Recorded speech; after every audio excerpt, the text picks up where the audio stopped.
আসসালামু আলাইকুম। Hello everyone, একটা রেসিপি নিয়ে আসলাম। করলা আলু দিয়ে ভাজা রেসিপি ও দুর্দান্ত মজার একটা রেসিপি। গরম ভাতের সাথে খেতে হবে, রুটি দিয়ে খেতেও ভালো লাগে। করলা সবার প্রিয়। করলা ঝোল ভালো লাগে, ভাজি ভালো লাগে, সেই ভাজি রেসিপি নিয়ে আসছি। প্রথম থেকে শেষ পর্যন্ত দেখবেন।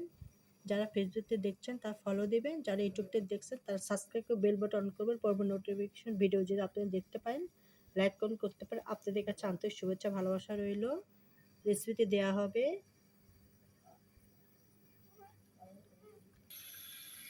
সয়াবিন তেল ঢেলে দিয়েছি, পেঁয়াজ কুচি, রসুন কুচি, তেজপাতা দেওয়া আছে, লালটে হলেই গোটা জিরা দেওয়া হবে, দিয়ে মশলা দেওয়া হবে,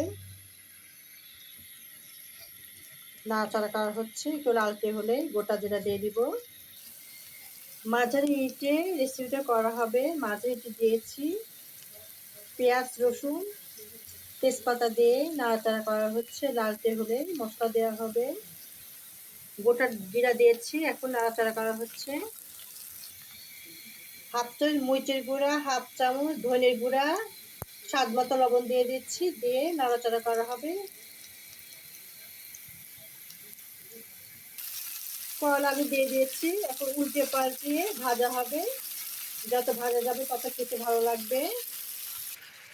উল্টে পাল্টে ভাজিটা করা হচ্ছে। মরিচ কুচি দিয়ে দিব, মরিচ কুচি ধনিয়ার কুচি দিয়ে দিয়েছি, দিয়ে উল্টে পাল্টে নাড়াচাড়া করা হবে। যত ভাজা যাবে ভাজিটা তত ভালো লাগবে।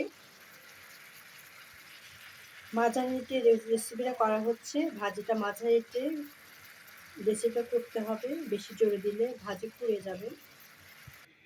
ঢাকনা দিয়ে দিলাম, আবার 2 মিনিট পরে নাড়াচাড়া করা হবে। উল্টে পাল্টে নাড়াচাড়া করা হচ্ছে। হলুদ দেওয়া হয়নি, খেতে খুব ভালো লাগবে।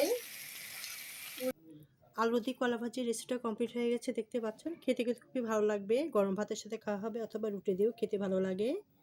রেসিপি ভালো লাগলে লাইক কমেন্ট করবেন। আপনাদের কাছে আন্তরিক শুভেচ্ছা ভালোবাসা রইল। আল্লাহ হাফেজ।